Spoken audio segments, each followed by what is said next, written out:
4 missing children were found dead last night. The scent of their burning flesh led investigators to the crime scene, where they discovered what was left of the children's bodies, along with an old, dull-bladed hatchet. Investigators had pulled the name of a possible suspect, the believed to be dead Toby Rogers.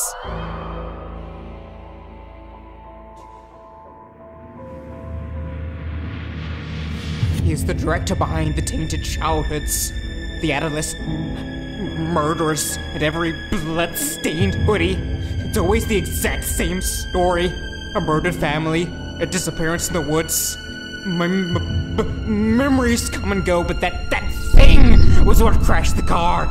He's the reason I'm like this.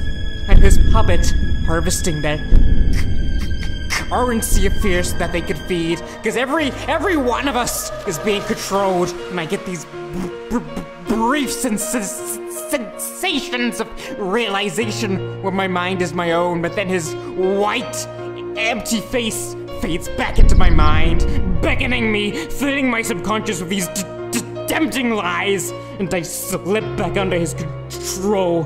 He speckled me of disorders, thoughts of violence, force-feeding my spirit with his energy, or ripening it up, setting the perfect carcass to do his dirty work. Because it's the children at night, possessing them with these feelings, unnatural feelings that urge them to go out and hurt. He's always watching from behind the curtain, pulling at the strings in their veins. Even now, my fear is giving him power. He can hear me, and he's loving it. I'm his prized possession.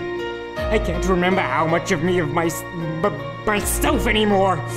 Is the mania me? Is the killer really who I am?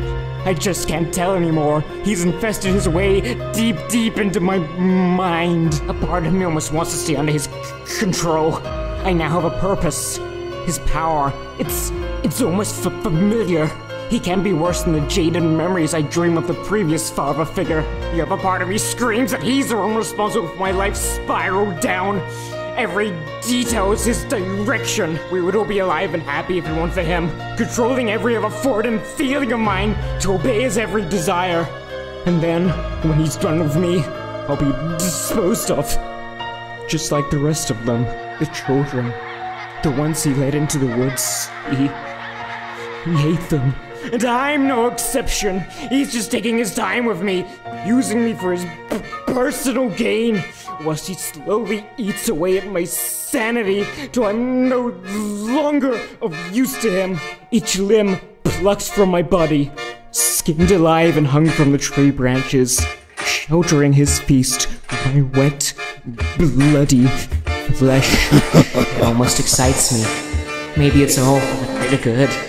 Yes, mustn't disobey the operation. I'm a needed part of the plan. No! He's here right now! Get out of my head! Oh God! Leave me alone! There is a way to silence the faceless ones.